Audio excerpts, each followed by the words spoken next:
So for those of you who don't know, I'm Lee Purvis and I'm the PRCA manager for Yorkshire, for the Yorkshire region. And the more I spoke with many of our fabulous members, I realised that we could all do with a little motivation and support when it comes to not only our stress levels actually, but those of some of our colleagues and our team members. I think, in fact, family members as well. So with this in mind, and on the recommendation of our lovely member, Matt from Canon PR, I approached the UK's leading certified stress management consultant, Chess Moulton, who is one seriously busy person. Hi, thank you so much for being here again. So a little bit of housekeeping, as we always do on these events, virtual events, before we start. If everyone can obviously mute themselves and use the messaging section for any questions, that would be great. And there will be some time at the end for some questions. But for now, it gives me great pleasure to introduce Ches, who has lived in Barbados, worked extensively around the world, is the author of How to Get Control of Your Stress Instead of Stress Controlling You, and the international bestseller Choice and Change, How to Have a Healthy Relationship with Ourselves and Others. He's also launched his latest e-course, How to Get Control of Your Stress, which I'll be sending the link around for during this session. So thank you so much for being here, and I shall now hand over to you. Well, thank you, Lee, very much, and thank you for that. And good day, everyone on the call, and those of you who will be watching this on the replay. Thank you for coming on and giving us a few moments to share some information. You know, Lee, when they say that this is what I do for my sins after listening to you reel all that off, it appears to me that I'm thinking that I've got a lot to account for. Good dear. But be that as it may, I'm glad to be on the call. Thank you for the invitation. I want to thank Matt. Matt and I do some community work together, and we know each other through that. And we had a chat one day, and he asked me if I would take some time and come on to the presentation. You know, come on to your meeting, and so we've arranged it for today. And I'm really happy to be here. I've been anticipating this for the last couple of weeks since we've organized it. So here we are. So without further ado, since everybody now knows who I am and what I have to account for, a little bit of my background, let's just move right along. What I want to talk about today is stress, and I guess that wouldn't be anybody's surprise. The goals of the presentation, short as it may be, we're going to learn what stress is. I'm going to tell you what stress is. I'm going to reveal the two types of stress there are, and there are only two types of stress. Sometimes it may seem like there's 100 different types of stress, but we're going to divide that on two different sides of the page as well, and we're going to discover some of the systems. I'm going to explain some of the things that you can do, that you need to do when you want to control your stress. So let's get into a bit of the numbers first. Then let's look at some statistics from this was a YouGov poll that came out in 2018, so actually not that long ago. And I think that when we look at these numbers, we can agree that while they might have been the numbers back in 2018, I think we can all agree that they're probably quite a bit higher than they were then, if for no other reason than the pandemic, and the lockdowns that have been with us here in the UK. So back in 2018, we learned that 16% of adults in the UK said that they had self-harmed as a result of stress. And you can see the breakdown there in the genders between the female and the male. What is a bit alarming about this is that statistic on the bottom line there, 29%. So almost 1/3 of young people, between the ages of 18 and 24, if you were, have self-harm as a result of stress. The older generation, as we might politely call them, those in their mid to starting in that upper demographic of generations, they're not so affected by that. They're not prone to self-harming as a result of stress. The second of three that I have slides here that I have of this then tells us that almost 1/3, practically 1/3 of adults experience suicidal feelings as a result of stress. And again, it's quite alarming to look at that bottom figure where you see 40%, almost 40% of the younger generation who have had suicidal feelings, have thought that they would want to end their life because of the amount of stress that they were under. And you can see now where that older demographic, the 55-year and older, where that sort of percentage, then the number of people who in that age range had these same inclinations, how those figures start to come a little bit closer together. And this here was the one that I found particularly staggering. I mean, when I saw this, I had to go back and check because I thought that maybe there might have been some kind of a misprint. There might have been something that was not right about this, but it turns out this is exactly right. So 3/4 of adults in the UK in 2018 felt so overwhelmed and unable to cope because of the stress that they felt they were under. And you can see here the convergence of those other two demographics at the bottom, the 83%. And this is true. I've been speaking with some young people, some students in one of the local universities here in Sheffield, and they're telling me that this they don't have any problem accepting that that over 80% of them are stressed. And again, particularly because of the way that the schools and the learning have been disrupted because of the pandemic. And 65%, so again, 2/3 of people who were 55 years and older also felt so overwhelmed they were unable to cope because of the amount of stress that they were experiencing. Something has to be done about that. That's not a good indication of society in any way, shape, or form.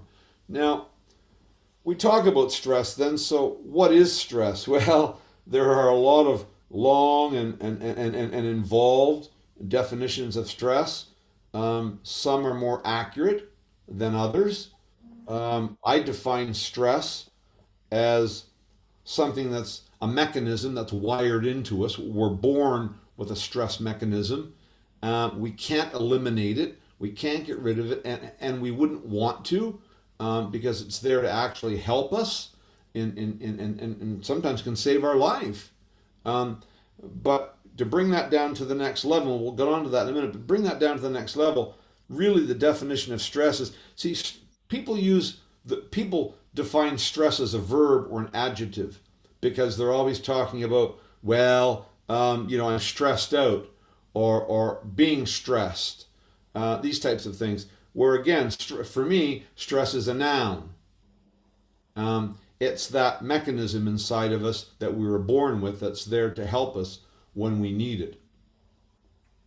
And quite simply, stress is what happens when our ability to cope, as we saw back in one of those slides, outweighs the stress outweighs our ability to cope. So in other words, demand outstrips supply, and the pressures that are put on us and the things that we must do when we don't have what it takes, the stress levels start to be elevated. And of course, when you have sustained stress levels, that's the definition of chronic stress.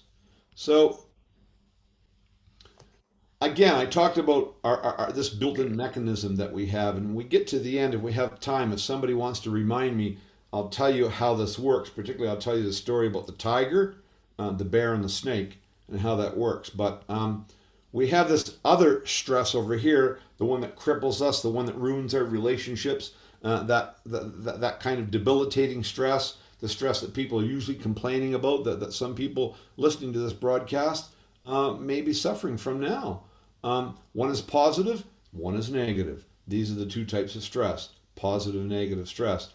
I'm going to spend the majority of the time now talking about negative stress because that's the one that most people suffer from. The positive stress is stuff that kicks in that helps us when we need it. And maybe if we have some time, we'll talk about it at the end, as I say. So first of all, then, if we want to understand stress, let's talk about what I call the 3 M's of understanding stress.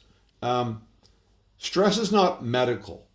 Now, I know that may sound a bit strange, but let me explain, because all of those things that those those physical things that happen to us because of our stress. We have our digestive system. We have pains. We have aches. All these physical abnormalities or maladies, that we have because of stress, those are the symptoms of stress. It's not the stress. So these are the things that stress has caused. And what happens, of course, is that the system starts to focus on the symptoms.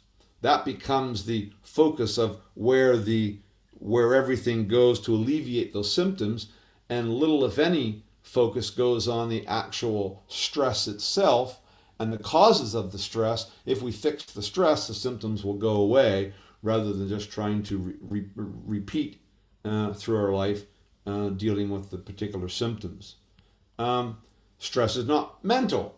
Now, I know some people will say, and I've heard people say this a lot, and some people listening to the broadcast will say, but hang on a minute, Chess. You mean like having a positive mental health? Like, isn't that a good thing? Well, it is. I agree. Absolutely it is. But not having positive mental health is not what caused your stress. And again, we're not born with stress so high up and so elevated that it causes us, mental incapabilities. So stress is not mental. Again, the mental that we suffer from is a symptom of the stress, not the stress itself. So then, if stress isn't physical and it's not mental, what is it and where does it come from?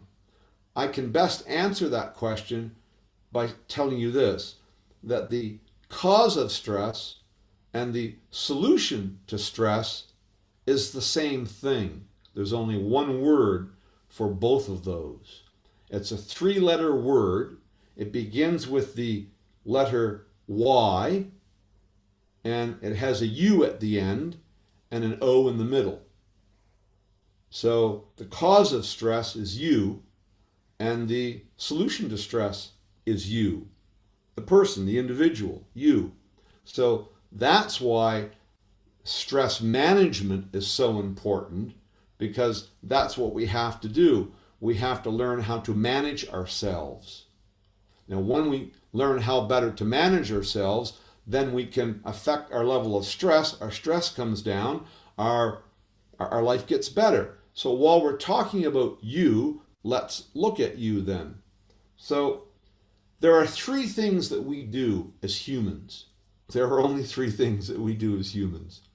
If there's a 4th thing, well, then you're not human. You're from another planet, which means that you could run this planet.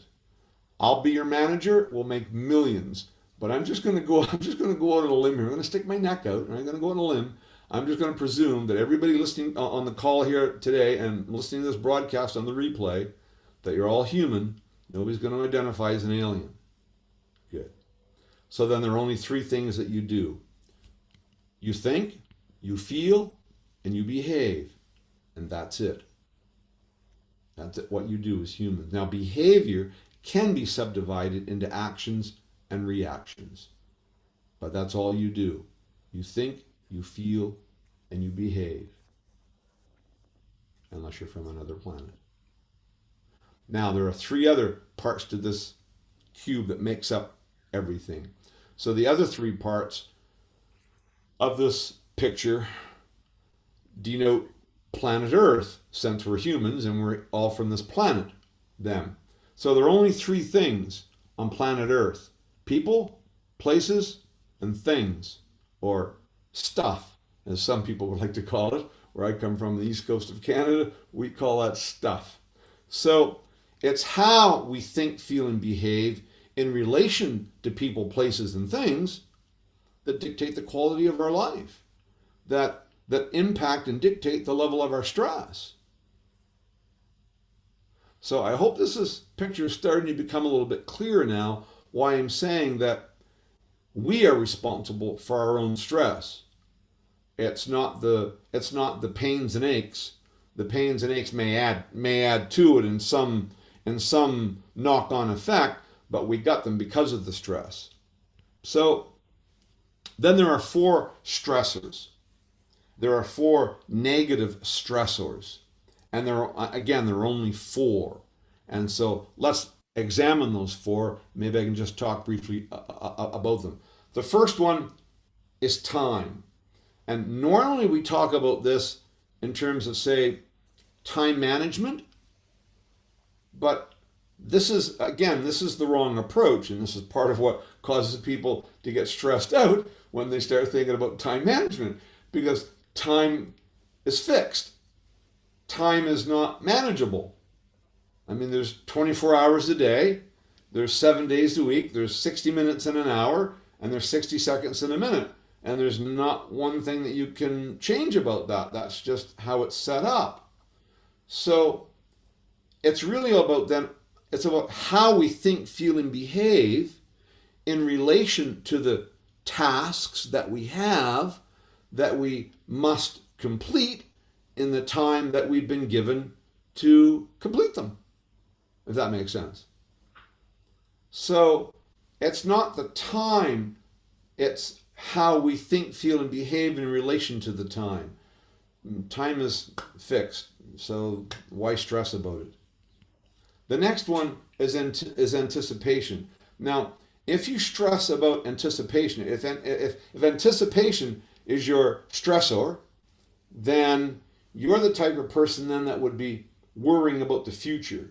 You're always thinking about the future, and it's probably negative. It's fearful. People who stress out about anticipating things, are usually people who are thinking that, failure at best, disaster at worst. And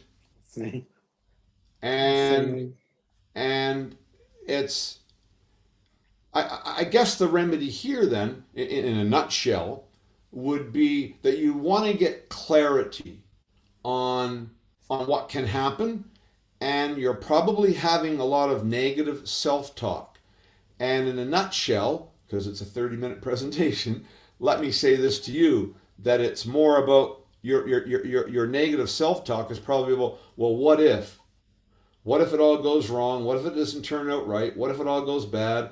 What if I don't accept it? What if the sky falls down? What if negative? What if negative? What if negative? Just fill in the blank. Okay, great. Here's a quick remedy. After you've had your negative what if rant, have a positive what if rant. Well, what if it happens? What happens if they accept it? What happens if the deal goes through? What happens if I get on well with the person? What happens if they get on well with me? What happens if it all turns out wonderful? Well, what will I do then? See? So just balance it out with the positive self-talk and see how that gets you on. Now, the third negative stressor is situation. So people who stress out about situations, and that's their stressor, that's what drives the stress levels up, spiking, are people who feel that they don't have any control over events. They're afraid to make a mistake. They're afraid that they may feel foolish or look to be made foolish or be humiliated in front of people.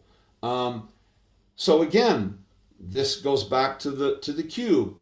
Just become more aware of your thoughts, your feelings, your behaviors, your thoughts and your feelings that will lead to different behaviors.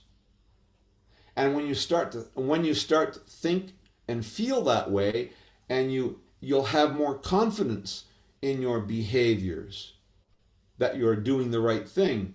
The fourth one then is encounter. And this is one of the big stressors, negative stressor for a lot of people as well. It's about interaction.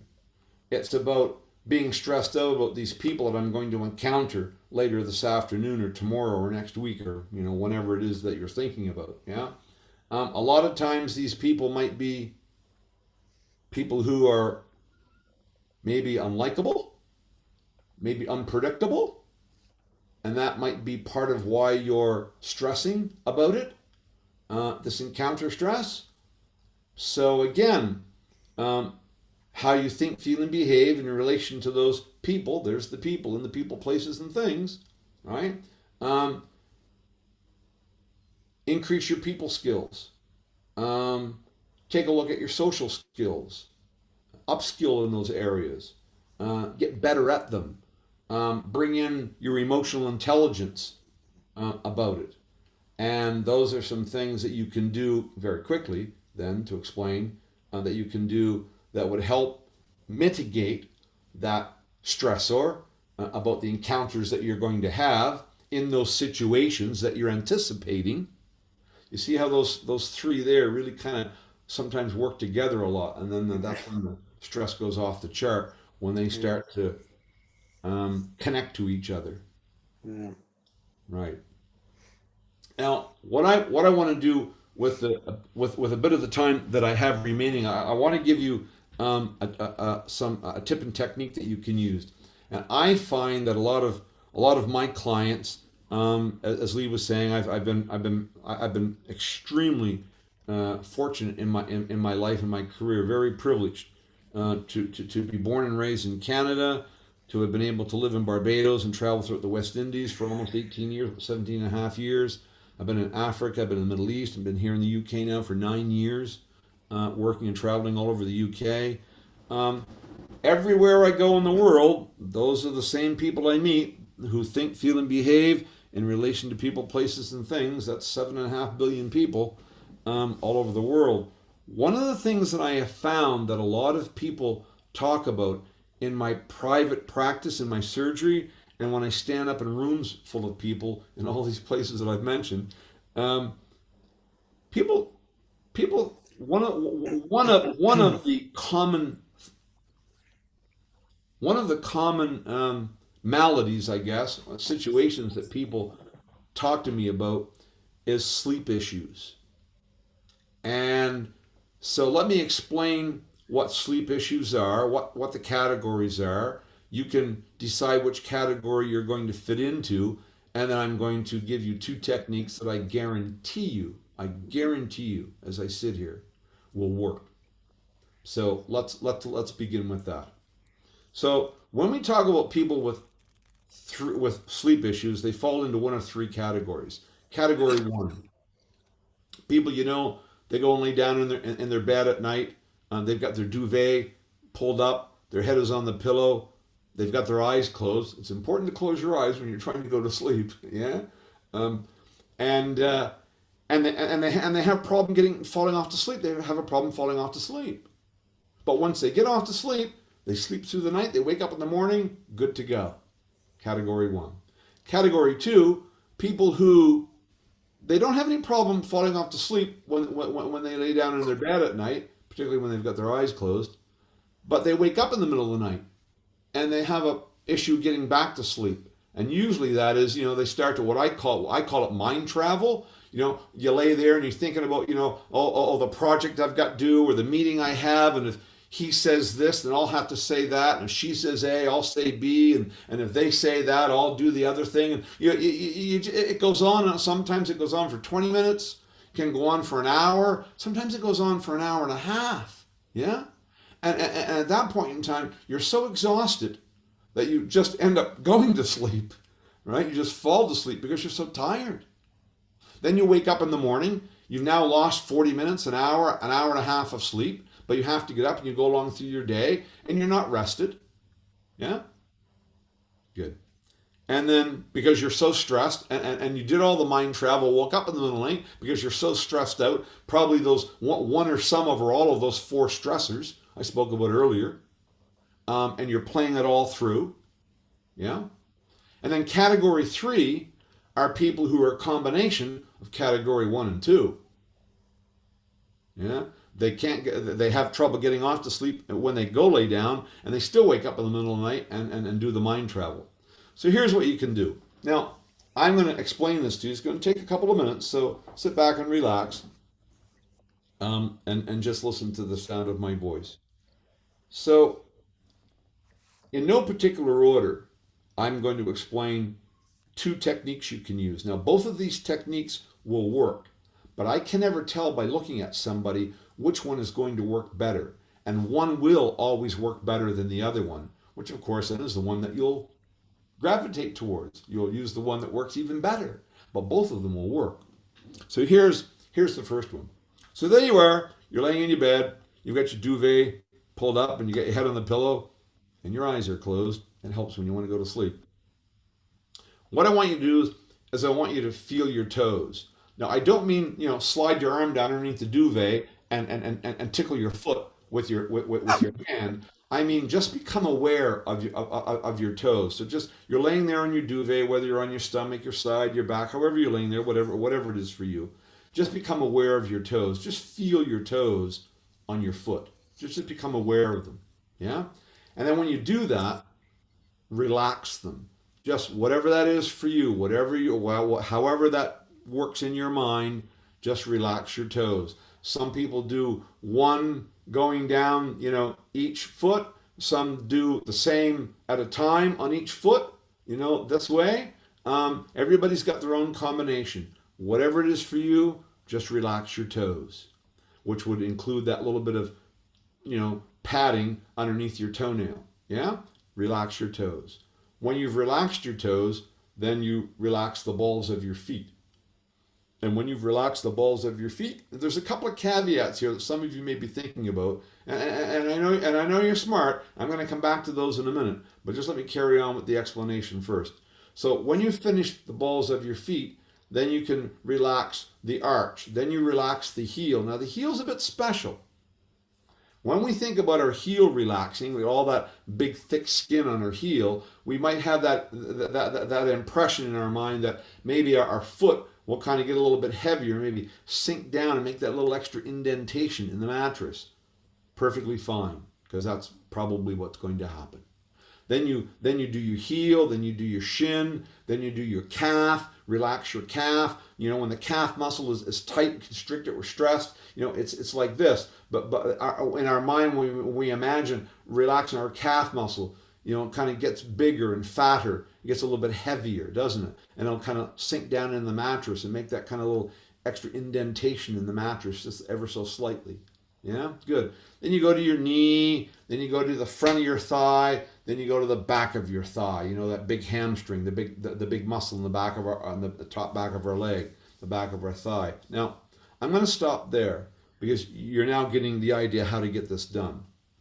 I'm going to tell you straight off, if you do this correctly, you'll never get past your hips. You'll be asleep. I guarantee it. Before we go any further, I want everybody who's on the call, and if you're watching the replay, to write down these digits. Go get a pen and a pad or put them on your phone, whatever you're going to, on your notes, whatever you're going to do. Write down these numbers. 0775 971 6374. That's my mobile number. Now, I'm brave enough to give my mobile number out because I know I can guarantee this is going to happen. And if it doesn't happen, you call me. I want to know about it. Okay? Now, here's how this works. You're going to be relaxing your toes, and you might get to the balls of your feet. You might even get to the arch or your heel. But at some point in time, you're going to drift off, not to sleep. You'll start drifting off thinking about your thoughts. Again, this what I call mind travel. And the funny thing is, we're not usually aware that we start the mind travel. We're only aware that we've been doing it after. And you'll say, oh, hang on a minute. I've been thinking about all my stuff. However long, 10 minutes, 20 minutes, an hour, whatever, however long. Oh, I've been thinking about my stuff. Let me get back to this thing this guy Chess was telling me about. Yeah. Let me get back to this, relaxing my foot and my leg and all that. Yeah. So where was I? Great, no problem. If you can remember the last muscle group where you were, just pick up and carry on. But if you can't, you got to go back and start at your toes. And then you'll be going along, you go back and start, and then you'll be going along. You realize, oh, I've been off, drifting off, started thinking about my stuff, and you get in. What's this thing this guy Chess was telling me about, the Stress Master? What was he telling me? Great. If you can remember, just pick up where you left off. But if not, got to go back and start at your toes. Right? And what will happen is that over a period of time, and you will go to sleep. I guarantee that, right? I don't have the time on the call to explain the mechanisms as a human being with our subconscious mind and our body, how it all works together. But it all works together. Believe me, you will go to sleep. But again, you might have to stop and start a few times, yeah, and go back to the beginning, but you will go to sleep. Over a period of time, what you're going to find is that two things are going to happen. The time that you do your mind traveling will start to be less and less. So if you were a 40-minute mind traveler, now you'll be like doing it for 30 minutes or 25 minutes and 15 minutes and 10 minutes and 8 minutes and 6 minutes and 5 minutes. So the time you go out there will be less. And over a period of time, the frequency of which you go out there will become, so you're doing that like 3 or 4 times before you end up falling asleep. Oh, now you're only doing it 3 times before you fall asleep. You're doing it only twice before you fall asleep. Whatever it is for you. Yeah? Good. That's what will happen. The second technique, very quickly then, is, so that's what we call somnambulistic. That's physical. The next one, the other one I'm described is cognitive. So it's mental. So there you are again. You got your duvet, you get your eyes closed, you're relaxing on your mattress, head on the pillow, and there you are trying to get to sleep. What I want you to do is on the in-breath, I want you to say 100. And on the out-breath, now I know it sounds a little bit corny, but just work with me here because I've been telling people this for, what is this, 2021? I've been telling this for people just over 20 years now. All right? And I've never got a call because it'll work. On the out-breath, sounds a bit cheesy, but say it, the word sleep. On the next in-breath, 99, sleep. 98, sleep. 97, sleep, and so on and so forth, right? And it's critical to the success of this technique. The number is always on the in-breath. The word sleep is always on the out-breath. And if you call me, that's the first question I'm going to ask you. Where's the number on the in-breath or the out-breath? If you tell me the out-breath, it's going to be a short conversation. But that's how it works. And again, you'll start counting down, and then you'll start drifting off into your thoughts about your meetings and about your conversations and about the animal and the neighbor and the mortgage and the car and whatever else we all think about, the line up at the grocery store and all the rest of it. Well, what's that? What I was thinking, that guy Chess was telling me about. Great. If you can remember the last number, just take the next number down. But if you can't, you got to go back and start at 100. Okay? That's what it is. So these are the two techniques. Again, both of them will work, but one always works better for some people, and the other people, the alternate always works better. I never have, it's not possible for me to be able to tell by looking at somebody which one is which. But I would encourage you to try both, and after you've tried them a couple of times, you'll recognize which one works better, and that's the one you'll gravitate towards, and that's the one you'll use. Yeah? I hope I've made myself perfectly clear. I hope I've been able to give you a nice technique that will help you get more and better sleep. And the information that I've given you in terms of who we are as humans and how we think, feel, and behave in relation to people, places, and things will help focus your attention on yourself. Then you'll be able to, bring that control, that stress down, and you'll be able to get better control of it. Because if you like what you've heard and you want some more of it, then there are 3 options that you have. I have a series of Lunch and Learn, something similar to this, about 30-40 minutes, where it's just straight out of the box tips and techniques. There's a series of 8 of them that come with the series. You can engage me with that. I have what I call my CARE program. It stands for Constructive Communication, Achievement Motivation, Relationship Development, and Effective Planning. Because communication, motivation, relationships, and planning seem to be the 4 high-frequency areas over the 30 years I've been doing this in one form or another, where people's stress resides. And once we organize their communication skills, their ability to get motivated and stay motivated, their relationships and the confidence they have with their relationships, and all of a whole bunch of things that come with planning, once we affect those, that affects the stress level, and the stress level comes down. And you can get control of your stress by becoming better at all of those. So these are a series of half-day workshops. that you can engage. And of course, I have my full-on consultancy, stress management consultancy, where I go into your organization. We're going to do stress risk assessments. I'm going to talk with your HR. I'm going to find patterns that are fixable, that we can look at for the people who are signing off all the time, going home because of sickness related to stress. We can do some focus groups, and again, the care package, the training, one-to-one selective coaching comes in all of that as well. So that's what I have to offer you if you like what you've heard already. So I think that the goals of this presentation, I'd like to think that I've done my due diligence, and we've done what I said I would do, which is I've told you what stress is. I've told you what the 2 types of stress are, and we've looked at some systems, the think, feel, and behave in relation to people, places, and things, and the 4 stressors, the systems that you need to be able to know about to be able to control your stress. But the difference between who you are and who you want to be is what you do. It's all about implementation. It's an intellectual chit chat if we don't actually take action and start to do the things that we know will work for us. So this is a little bit about, I think Lee said earlier about something about the course that I have up on Thinkific. You can get stress management on demand. How about that? From the Stress Master. And what I'm going to do on my website is this copy of my latest book, How to Get Control of Your Stress and Stress. It's there free now. You go to my website at thestressmaster.com and just sign in and get the book. It's a free download. But I must tell you, free is not forever. I'm going to be loading this up to Amazon worldwide in the next couple of weeks. And I expect it, hopefully, I hope it will do the same thing as this book did when we uploaded this book in 2015. 2015. It became an international bestseller within 3 days. And so I'm proud of that, and I hope that we can do the same thing with this book here. So that's really all I have to offer all you good PR people this afternoon, and those of you who are on the replay.